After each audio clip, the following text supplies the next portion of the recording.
Hey y'all, I'm Chas. Welcome back to my happy place, my Heritage Acres homestead. I'm so glad to have you with us today. Here is where you'll find my attempt to share recipes and knowledge and things that I've learned through the years with y'all, and hopefully it will help you as you begin or continue your journey with homesteading. Today we're going to continue our series on gifts from the homestead, and we're going to make Christmas jam. So let's get those jars clean. Ingredients. So what you're going to need is some cranberries. You can use fresh or frozen with this. These are a couple bags I've pulled from my freezer. Strawberries. You do want frozen strawberries. So if you put up some over the summer, pull those babies out and use those. You want about 10 to 12 ounces of strawberries that are frozen. Oranges. I like a good navel orange that because you're going to use the zest and the segments inside. For spices, we're going to use cloves and cinnamon. That is one thing that makes this so original and so unique is those spices. They're so good in there. Of course, sugar and pectin. I know I do a lot of jams without pectin, but we want pectin for this, and I do like to use a liquid pectin. Let's measure out our ingredients. You're going to need about 3 cups of cranberries, and they do not have to be leveled off. They can be slightly mounded up. It's not a perfectly level cup. I'd say it's almost heaping. At least mine are. So measure those out, and you can dump them straight into your food processor if you like. I just put them in a bowl for the sake of filming. Now you want to zest your orange and do the whole thing because it adds so much flavor and so much fragrance. Once you've zested your orange, you can cut it in half and then into segments and pull out the fruit. I like to go in and cut out a big, the big portions of that white pith because that is a bit bitter. You don't want that. So use the whole thing.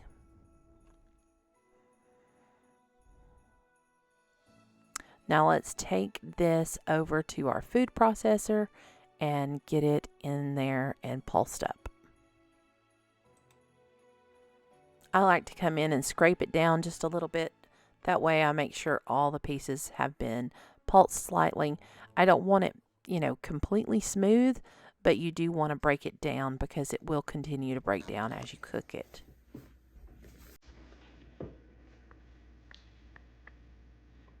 Can you smile at me?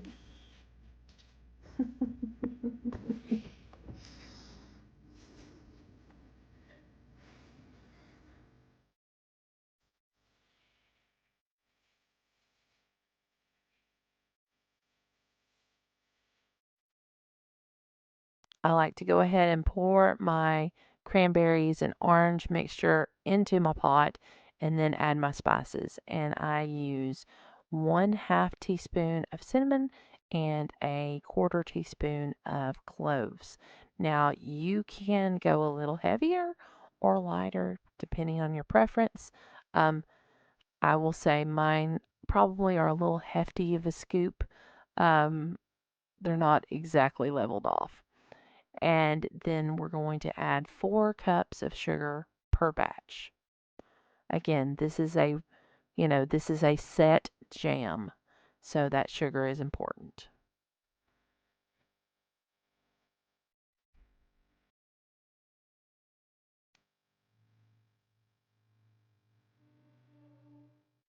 Now you're going to take your strawberries and put those into your blender, and you're going to pulse those until they are very well, again, we're not pureeing, but we're really breaking them down. So you want this broken down quite well.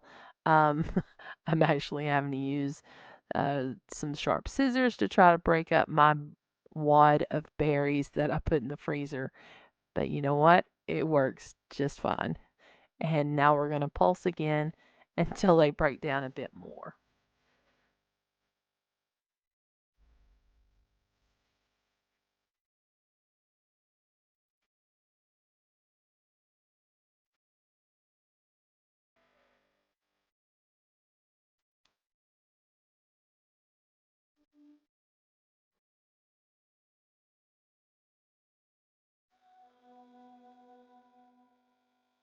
I have to just share this part of the video with y'all because he wanted to blend something too.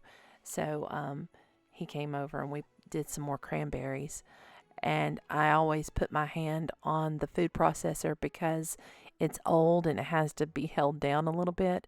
So he does exactly the same thing. He's my little shadow. He mimics what I do. Such a big helper.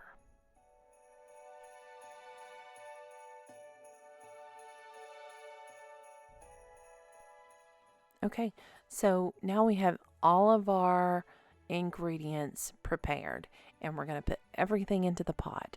So I'm adding the strawberries in with the cranberries, the oranges, our cinnamon and cloves, and our sugar.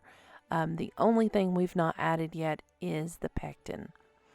In the original recipe, there was a half cup of water that was added to this to help loosen everything up, but I have found that it is not necessary, so I do not include that on my recipe list. So let's just clean it all up and get it ready for the stove. Now, once you mix all this up and get it on the stove and get it to cooking, then you want to get your jars set out. Get your jars, your lids, all your extras ready, because once this comes up to a boil, you're going to want to be able to move quickly, because once it's boiling and when you stir it, it doesn't stop boiling. This is the time we're going to add our pectin. And you want to add it all in one big kind of glump. That's a professional word, you know. Just squeeze it all out as quickly as you can and then stir it again, making sure it gets dissolved within your jam. And then you're going to boil that 1 minute when it comes back up to a hard boil. So I'm going to stir it down.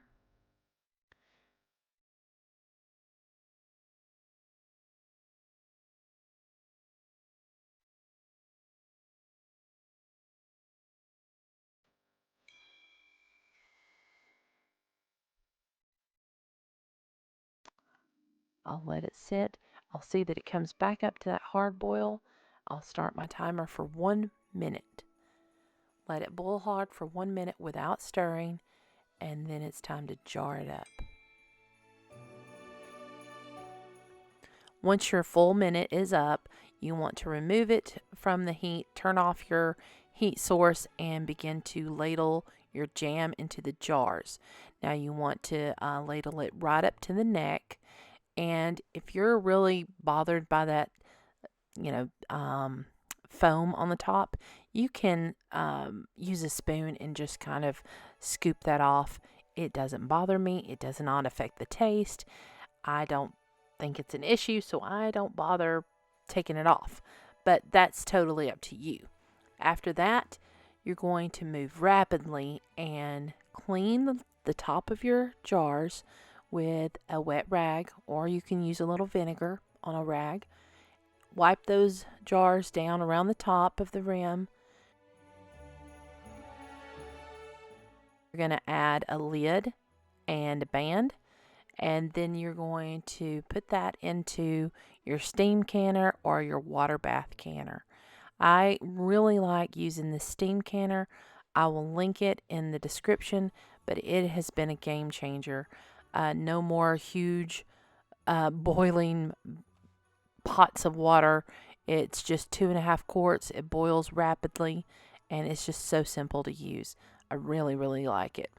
But I'm going to fill up my steam canner with these jars, and then all you have to do is wait till it comes up to temperature and start your timer.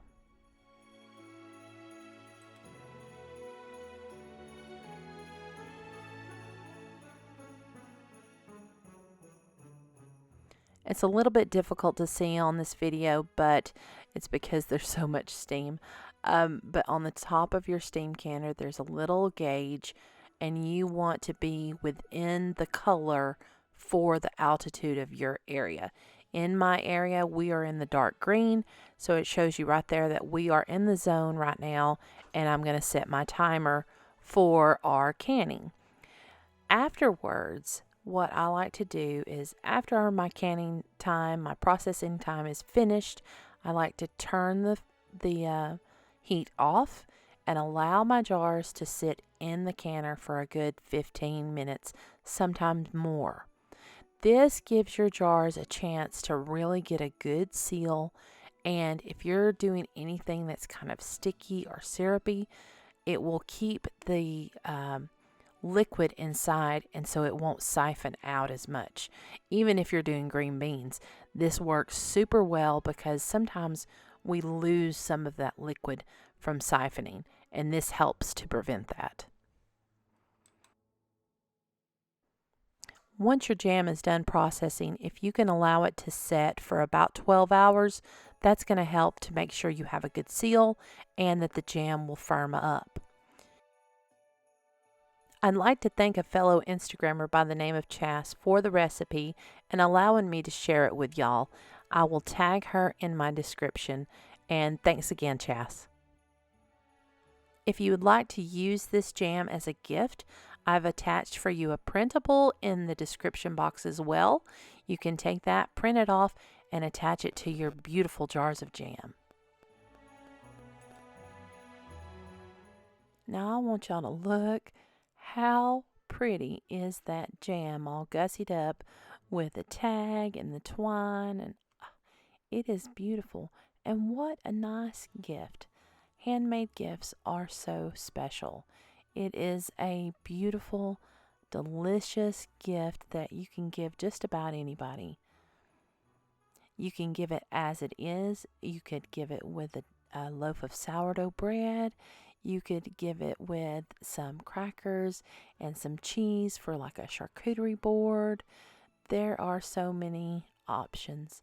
I hope you guys enjoyed this in our little series of gifts from the homestead, and I hope you come back with us again soon. Thanks, y'all.